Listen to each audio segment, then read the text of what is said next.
Hoy estoy escuchando a una sola persona, dentro de los que son los candidateables, ¿no? Estoy escuchando a una sola persona que habla del peronismo en los mismos términos de los que hablaba aquel gran estadista del siglo XX.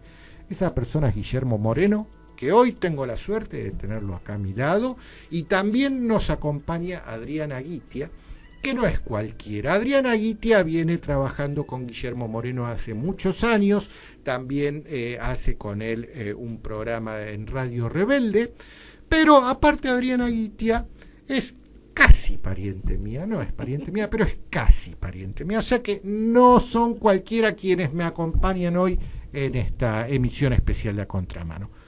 ¿Cómo estás, Guillermo? ¿Qué tal, Adriana? Gracias, Quique, por invitarnos. Es un gusto estar con un pariente político. Digamos. Y un compañero. Bueno, la idea es que entre nosotros dos lo entrevistemos a él. Guillermo, ¿cómo ves hoy a la Argentina? Mirá, obviamente hacía más de 70 años que no estaba gobernando la Argentina la oligarquía. Nosotros hicimos una caracterización a partir de las primeras medidas tomadas por este gobierno, que fue duplicar el precio de la comida. Lo hizo sacando las retenciones y devaluando el 60%. Eso matemáticamente te da el 100% de incremento sobre algo que tenía el 20% de retenciones o derecho de exportación, como es el trigo. Cuando sacás las retenciones y devaluás el 60%, te termina dando que duplicaste el precio, y a partir de ahí obviamente es toda la cadena. Al único que puede beneficiar de tener la comida cara es a los que son los dueños de la tierra donde se produce la comida, y eso es la oligarquía. No le sirve a Roca, no le sirve a Madanes, no le sirve ni siquiera a Mañeto. Estas son las cosas que nosotros decíamos en enero, febrero del 2016. Ahí se armó un debate intenso en la inteligencia argentina, que básicamente son los sectores del progresismo. No, pero son categorías viejas, claro. Para Europa son categorías muy viejas porque principio del siglo XX dejó de estar como elemento de análisis los oligarcas, que en este caso no tipificaban desde esa definición, pero los propietarios de tierra en la que no son las extensiones de la Argentina, pero en la Europa continental. Obviamente hubo un proceso político que terminó con eso a principios del siglo XX. Pero en la Argentina siguieron, entonces la expresión correcta es oligarquía en términos de la propiedad de la tierra y desde la definición aristotélica de un gobierno, que es de un grupo para ese grupo, porque podría ser de un grupo para el conjunto, para el bien común. Por ejemplo, en nuestra iglesia, es el gobierno de un grupo, pero para el bien común. Avanzó el proceso y nos dimos cuenta que la caracterización era correcta, porque 3 años y medio después, si esto hubiese sido neoliberal, las grandes empresas las tendrían que estar pasando bien y nosotros esperando el derrame. Pero ni está esperando el derrame ni las grandes empresas la están pasando bien, porque decididamente un experimento oligárquico, que no es un modelo, es un experimento porque fueron con ensayo y error todo el tiempo, también perjudica a todas aquellas estructuras que no pertenecen a ese grupo. Entonces hoy toda la economía argentina está mal, incluso el sistema financiero, porque cuando este experimento termine y vos hagas los balances en moneda dura de diciembre del 2017 al momento que termine, te vas a dar cuenta que los bancos están muy mal. Más, quizá tengamos que salir a salvar a los bancos como alguna vez lo supimos hacer. Algunos hablan de, los sectores mineros, que en realidad vaca muerta. Cuando este experimento finalmente demos vuelta a la página, todos esos sectores también van a estar mal. Conclusión, la Argentina está atravesando una supercrisis generada por este experimento oligárquico, obviamente fracasado, que generó los desequilibrios macroeconómicos que en términos fiscales terminaron con el gobierno de Alfonsín y los que en términos de sector externo terminaron con el gobierno de la Rúa. O sea, dos crisis que generaron condiciones institucionales de recambio, pero en el mismo tiempo y lugar, no separadas. Un déficit fiscal que hoy está por encima del que tenía Alfonsín cuando se tuvo que ir, y un déficit del sector externo que está muy parecido. Hoy casualmente salió un artículo de estas consultoras que siempre dicen que el segundo semestre la cosa está bien. El director de esta consultora había dicho en junio del 2016 que la economía iba a estar creciendo en el 17 al 5%. Después empieza a explicar por qué no. Pero una colaboradora directa de él sacó un artículo hoy en Clarín diciendo que bajó el déficit del sector externo, y eso está equivocado, porque en realidad sí bajó, el numeral bajó. Sí, pero dejamos también, de importar cosas porque no hay consumo. Eso sería la balanza comercial. Pero lo que yo quería decir era todo el sector externo. Pero también bajó el PBI en dólares. Claro. Entonces, medidos en dólares, la proporción sigue siendo la misma que teníamos el año pasado. El año pasado teníamos un desequilibrio de 5 o 6%, no llegó al 6%, pero estaba por llegar al 6%, y este año seguís teniendo ese 5 o 6% porque bajó el numerador, pero también bajó el denominador. Entonces, lo que termina aconteciendo es que la proporción de los intereses de la deuda sobre el PBI, un PBI más chico en dólares, y todos los compromisos en dólares siguen siendo en el numeral dólares, mientras que el PBI medido en dólares por la devaluación es menor. Por lo tanto, la proporción, si bien bajó en términos de cantidad de dólares, la proporción con el PBI se mantuvo. Y esto es lo relevante. Lo relevante es cuánto de tu PBI está desequilibrado en términos del sector externo. Estamos igual que el año pasado. Y eso fue lo que hizo colapsar el gobierno de la Rúa, ese porcentaje. Por lo tanto, este gobierno está en una situación de mirame y no me toques, y bueno, nosotros nos tenemos que preparar para gobernar, sea en un proceso de transición o sea el gobierno definitivo a partir de diciembre. Así que estamos optimistas. Y en vistas de esta situación que acabas de describir, Guillermo, hay distintas posturas de cómo salir de esta crisis. Hay un tiro, digamos, para el neoliberalismo, socialdemocracia, y hay un tiro para la justicia, que sería el peronismo. Mirá, acá tenemos un tema muy complejo. Al último gobierno oligárquico le siguió la revolución del 43. Sí. No fue un gobierno neoliberal. Sí. Y acá tenemos un problema, porque la visión neoliberal, la visión de mercado, y en esto quiero ser claro, desde lo filosófico, teológico, cultural, hay una posición socialdemócrata, no hay ninguna duda. Pero en economía son los mismos. O sea, un socialdemócrata tiene la misma visión económica que los neoliberales y hacemos un poquito de ordenamiento superior en el estado de bienestar. Un poquito, ¿viste? Te dan 2 vacunas más. Es que ¿sabes qué pasa? La socialdemocracia es la síntesis de lo que fueron las luchas ideológicas del siglo XX entre izquierdas y derechas. La socialdemocracia entró a la Argentina de la mano de Alfonsín. Claro. Fue el troyano que le abrió la puerta a ese veneno, gracias a su amistad con Felipe González, ¿no? ¿En qué consiste la socialdemocracia? Y bueno, en lo cultural son de izquierda, obvio, son pro todo este caldo cultural de izquierda, que llamalo como quieras. Lo que tenemos ahora acá frente al Congreso es una representación más de cómo es culturalmente la izquierda. En lo económico son totalmente de derecha, acérrimamente pro liberal, libre mercado, pro tomar deuda, pro sistema financiero, lo más monetarista de la escuela de Chicago que se te ocurra, es la socialdemocracia en lo económico. Y en lo político son totalmente de centro. ¿Qué quiere decir esto? Que nadie nunca se va a atrever a sacar los pies del plato. O sea, es un engendro que no sirve para nada y es lo que nos trajo hasta acá, hasta esta decadencia.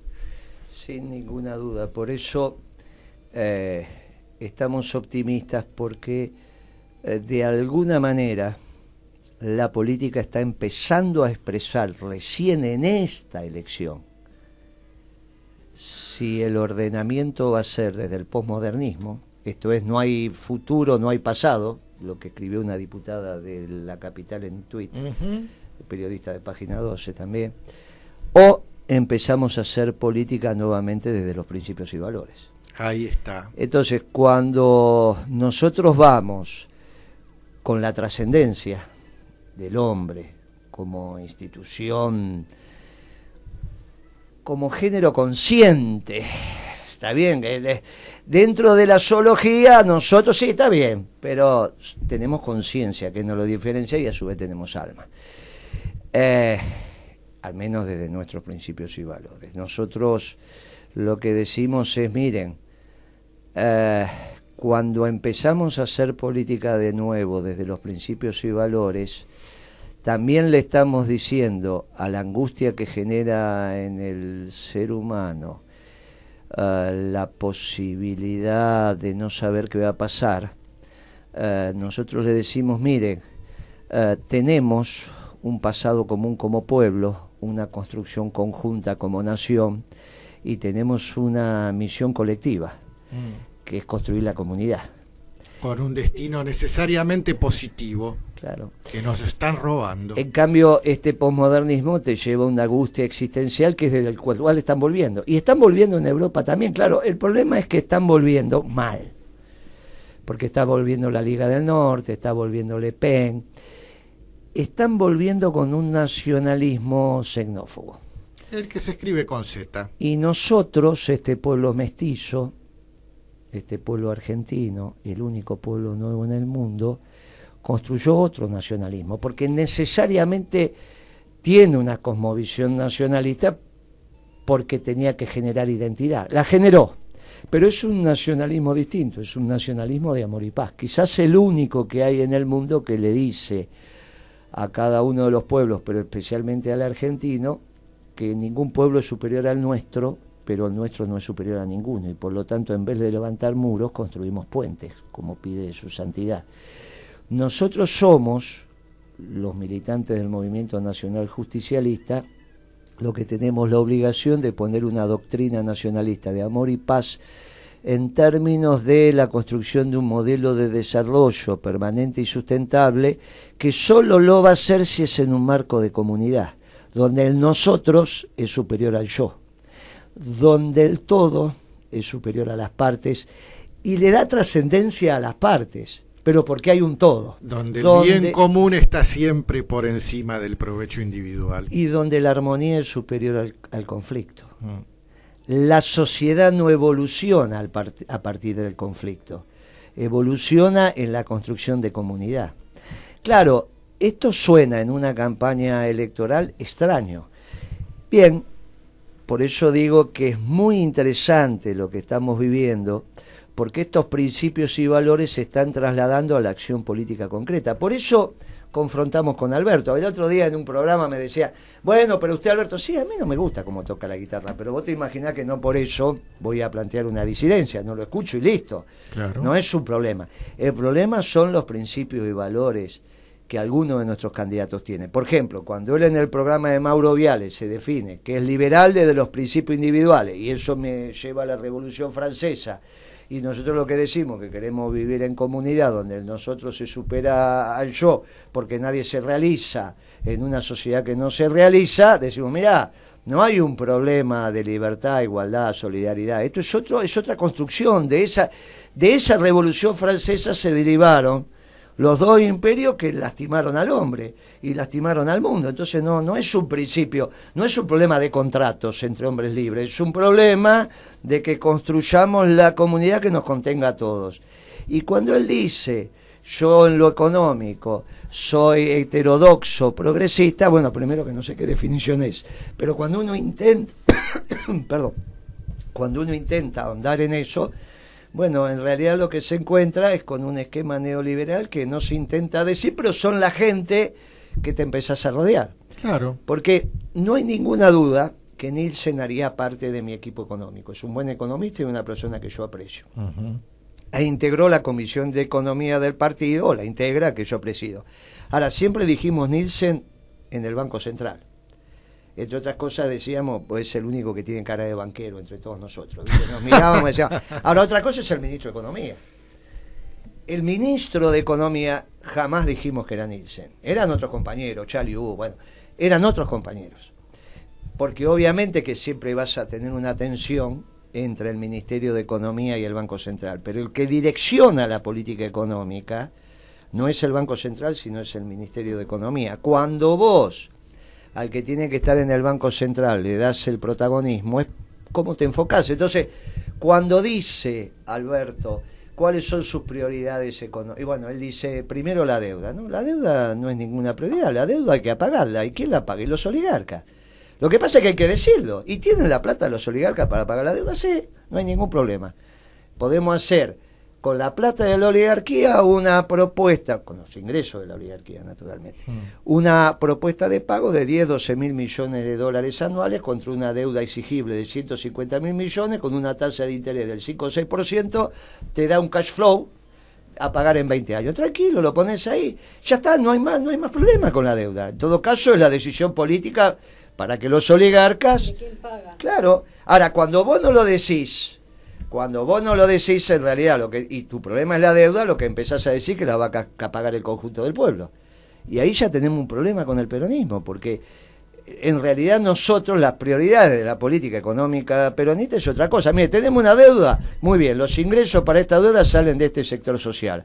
Ahora reactivemos la economía, porque la gente tiene hambre, no tiene trabajo, la está pasando muy mal. La prioridad es reactivar la economía. Y claro, y eso me lo pone en cuarto nivel. Claro, como no se puede objetivar en un discurso, vamos a verlo y hacemos un discurso insustancial, donde decimos que él aprendió de Néstor. Pero si el Néstor ese que él está diciendo, el de los 4 años, era el Néstor que se paraba en el atril día por medio, que le decía yo te conozco, que le decía Quilmes tal cosa, que le decía no te pongas nervioso, que le decía, no era, estamos de acuerdo, porque vos tenías que posicionarte en un lugar para ordenar lo que estaba desordenado. Entonces, ¿en qué quedamos? Las políticas de Néstor Kirchner de los primeros 4 años no tienen nada que ver con lo que Alberto está diciendo que aprendió y que él dice que se quiere posicionar. Bueno, tenemos un esquema. Ni el contexto nacional ni internacional. Eso ni hablemos. Ninguno de los dos. Eso ni hablemos. El contexto internacional es absolutamente distinto. Por lo tanto, no podés aplicar las políticas del 2003. Pero las políticas del 2003 que está reivindicando Alberto en su discurso del sábado pasado, el sábado en Merlo, diciendo aprendimos de Kirchner. Era el Kirchner que día por medio salía al atril, con el látigo en la mano. Era el Kirchner que salía al mundo y se peleaba, que decía, déjenme crecer porque los muertos no pagan, que se levantaba de las reuniones con los inversores extranjeros en España y se tenía que ir, y después dice, ¿cómo no me iba a ir si no tenía nada para contestar?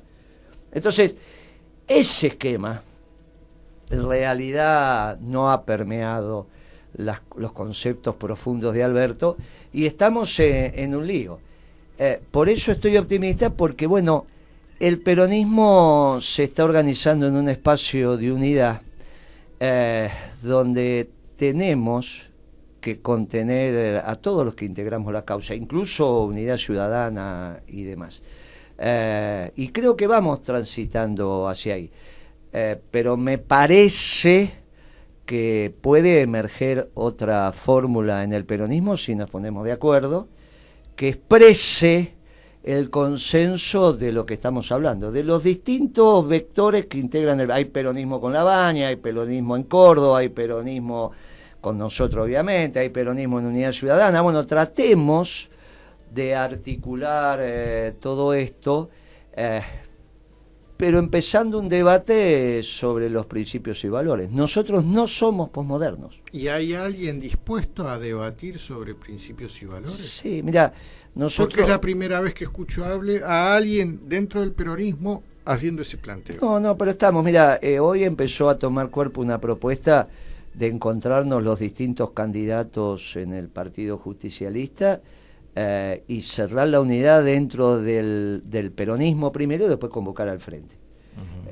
No, el frente, primero la unidad de la causa. Y estamos transitando, ha habido conversaciones con el doctor Duhalde, conversaciones con Scioli, ahora lo están debatiendo los compañeros de Córdoba, vamos a ver qué contestan. Todo esto nadie va a contestar que no, todos van a contestar vamos viendo. Te podéis imaginar que no es que hoy surge la propuesta y hoy va a estar terminada. Hay un espíritu, tenemos todavía 15 días más. Está bien, pero el espíritu de juntarse en un salón, cerrar la puerta y de acá no salimos hasta que no estamos de acuerdo, ¿está? Y empezamos a construirlo. Nosotros tenemos esta propuesta, los precandidatos a presidente del Partido Justicialista, al menos los 2, los 3 que hemos hablado, y estamos convocando un Massa, al conjunto. Un Urtubey, un a todos, Pichetto, sí, un Lavagna. Yo lo hablé con Scioli. Pichetto. Sí, claro. Lo hablé con Scioli, lo hablé con Pichetto, lo hablé con Massa, hablamos con la gente de los gobernadores, hablamos con Duhalde. En fin, la idea de ir avanzando en un espacio de consenso, porque está claro que lo que pretende ser la fórmula de unidad del Partido Justicialista como herramienta electoral del peronismo no lo es. Estuvo bien en la motivación, pero no lo es. O sea que no es que la fórmula de Alberto cohesionó al peronismo, no lo cohesionó. Además lo dividió. Muy bien, pero no conforme con eso, empezó a bajar en las encuestas. No es cierto que está subiendo. Esas encuestas que no es cierto. Está bien, dice que la de Rubier, no es cierto. El consenso de los encuestadores es que está bajando entre 2 o 3 puntos. Y en realidad tienen el esquema de Duhalde, que dijo, acá perdieron 6-7 puntos. No es que Duhalde habló por hablar, es ese olfato que tienen los que fueron presidentes, como lo tienen. Entonces, mire, en una semana perdieron 2 o 3 puntos. Hay una encuesta muy esclarecedora que metodológicamente no está bien, pero el propio encuestador lo dice, González, que dice, bueno, hicimos una contrafáctica, medimos Alberto y Cristina y después Cristina sola, y en la misma encuesta. Y esa hay una diferencia de más de 2 puntos a favor de Cristina. Que son los votos que tenía Cristina, pero cuando vos ponés a Alberto, entonces los encuestadores dicen, retiene el 90% de los votos de Cristina. Bueno, ya bajó. Claro. Ya bajó. Ya bajó un 10%, bajó, obvio. y es lo que se está reflejando. Ahora, a medida que habla y dice lo que dice, bueno, está bien, supongamos que él no quiere más confrontación en algunos temas. Pero resulta que el otro día dice que la comunicación es un negocio. Sí. Para los comunicadores para y comunicadoras ustedes sociales realmente es un derecho para nosotros la comunicación. Y vos imaginate lo que no fue hoy. No es un negocio. Lo que fue hoy la Comisión de Economía del partido cuando dice que es heterodoxo progresista. Entonces el economista dice, me perdí esa materia en la facultad. ¿Qué es? Bueno, empieza todo un debate donde nadie puede defender más que de la política. Dice, bueno, son definiciones, ¿cómo? Entonces, de cada lugar que opina, empieza a desgajarse. Porque aparte no es un muchacho profundamente formado, no es. No, se le nota. Por eso. Sí. Entonces bueno, tenemos Guillermo, que buscar una fórmula de consenso. Para evitarnos empezar a que se empiece a notar lo que estamos pensando, se nos acabó el programa, se nos acaba la hora. A mí me encantaría volver a invitarte acá. Porque hay mucho para seguir hablando, mucho. Hoy simplemente fue el primer esbozo de lo que sería un proyecto. Y vos, Adriana, desde ya que acá tenés las puertas abiertas también, no solo en mi programa, en toda Radio Sónica tenés abierto el programa, las puertas para cuando quieras. Bueno, Quique, muchísimas gracias. Así vos sabés que hace muchísimos años que la conozco a Guitia, de cuando teníamos 20 años ambos, pero ella está igual que los 20 años y ¿viste? Yo ya soy abuelo, pero ella no, se mantiene, es increíble cómo se mantiene. Vos sí. que es familiar tuya la vas viendo, yo hace Sí. 40 años que la conozco a Guitia, imagínate, más de 40. Nosotros que serán 20, 30, uno por un 30 sí. andamos. digamos, sí. sí. Cuando nosotros nos conocimos éramos 2 jóvenes de la Juventud Universitaria Peronista de la Facultad de Ingeniería. Mira.